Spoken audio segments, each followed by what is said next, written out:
Chevella MP segment ముఖ్య నేతలు కార్యకర్తలతో రివ్యూ చేస్తున్నారు బీఆర్ఎస్ వర్కింగ్ ప్రెసిడెంట్ కేటీఆర్. అయితే మీటింగ్ కు రాజేంద్రనగర్ ఎమ్మెల్యే ప్రకాష్ గౌడ్ డుమ్మా కొట్టారు.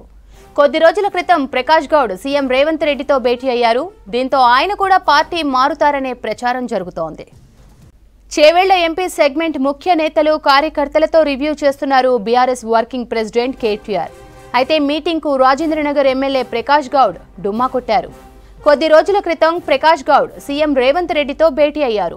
దీంతో ఆయన కూడా పార్టీ మారతారనే ప్రచారం జరుగుతోంది. చేవెళ్ల ఎంపీ సెగ్మెంట్ ముఖ్య నేతలు కార్యకర్తలతో రివ్యూ చేస్తున్నారు బీఆర్ఎస్ వర్కింగ్ ప్రెసిడెంట్ కేటీఆర్. అయితే మీటింగ్ కు రాజేంద్రనగర్ ఎమ్మెల్యే ప్రకాష్ గౌడ్ డుమ్మా కొట్టారు. కొద్ది రోజుల క్రితం ప్రకాష్ గౌడ్ సీఎం రేవంత్ రెడ్డితో భేటీ అయ్యారు. దీంతో ఆయన కూడా పార్టీ మారుతారనే ప్రచారం జరుగుతోంది. చేవెళ్ల ఎంపీ సెగ్మెంట్ ముఖ్య నేతలు కార్యకర్తలతో రివ్యూ చేస్తున్నారు బీఆర్ఎస్ వర్కింగ్ ప్రెసిడెంట్ కేటీఆర్. అయితే మీటింగ్ కు రాజేంద్రనగర్ ఎమ్మెల్యే ప్రకాష్ గౌడ్ డుమ్మా కొట్టారు. కొద్ది రోజుల క్రితం ప్రకాష్ గౌడ్ సీఎం రేవంత్ రెడ్డితో భేటీ అయ్యారు. దీంతో ఆయన కూడా పార్టీ మారుతారనే ప్రచారం జరుగుతోంది. ఇక దీనికి సంబంధించి మరిన్ని డీటెయిల్స్ షరీఫ్ అందిస్తారు. షరీఫ్, మీటింగ్ కు ప్రకాష్ గౌడ్ రాకపోవడానికి కారణాలేంటి? ముఖ్య నేతలు ఏమంటున్నారు?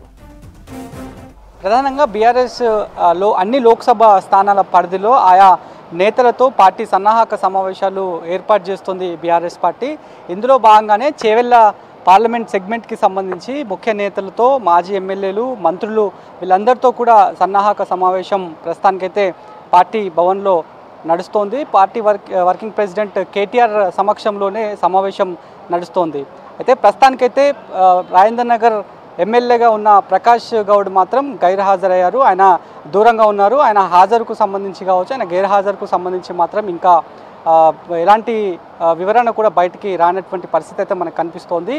నిన్న మల్కాజ్గిరికి సంబంధించినటువంటి సెగ్మెంట్కి సంబంధించిన నేతలందరూ కూడా సమావేశం ఏర్పాటు చేసుకోవడం జరిగింది. ఆ సమావేశంలో కూడా కొంతమంది హాజరు కాలేదు. వాళ్ళకు సంబంధించి కేటీఆర్ మాట్లాడుతూ వ్యక్తిగత కారణాలతో ఆరోగ్యం సరిగా లేని కారణంగా వాళ్ళు గైర్హాజరయ్యారనేటువంటి మాటను చెప్పినప్పటికీ కూడా ఇంకా ఇప్పుడు నడుస్తున్నటువంటి చేవెళ్ల సెగ్మెంట్కి సంబంధించి సమావేశం నడుస్తోంది. దానికి సంబంధించి మాత్రం మరి కాసేపట్లో వర్కింగ్ ప్రెసిడెంట్ కేటీఆర్ మాట్లాడే అవకాశం ఉంది. మరి కేటీఆర్ మాట్లాడుతూ గైర్హాజరైన వాళ్ళ కోసం ఏమైనా మాట్లాడతారా అనేటువంటి చర్చ అయితే పార్టీలో నడుస్తోంది. ఇప్పటికే అక్కడ ఉన్నటువంటి నేతలందరూ కూడా పైలట్ రోహిత్ రెడ్డి కావచ్చు, కొప్పుల మహేశ్వర్ రెడ్డి, ముత్కా ఆనంద్, కాళే యాదయ్య, మంత్రి అంటే మాజీ మంత్రి సబితా ఇందర్ రెడ్డి, ఆయన కుమారుడు పటోల కార్తిక్ రెడ్డి వీళ్ళందరూ కూడా హాజరైనప్పటికీ కూడా ప్రకాష్ గౌడ్ హాజరు కాకపోవడం పట్ల ఒకంత పార్టీలో చర్చనైతే నడుస్తోంది. మరోవైపు ఎప్పుడైతే గత అసెంబ్లీ ఎన్నికలు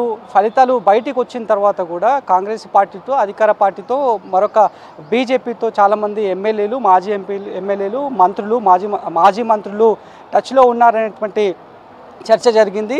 మరోవైపు ఉమ్మడి మెదక్కి సంబంధించినటువంటి 5గురు ఆల్రెడీ కాంగ్రెస్ పార్టీతో కలిశారు. అది మర్యాదపూర్వకంగా కలిసాము, ఆ నియోజకవర్గ అభివృద్ధి కోసం కలిసామనేటువంటి మాటను చెప్పారు వాళ్ళు కలిసినప్పుడు. సో వాళ్ళు కలిసిన లిస్టులోనే ప్రకాష్ గౌడ్ ఆయన కూడా ఉన్నారు.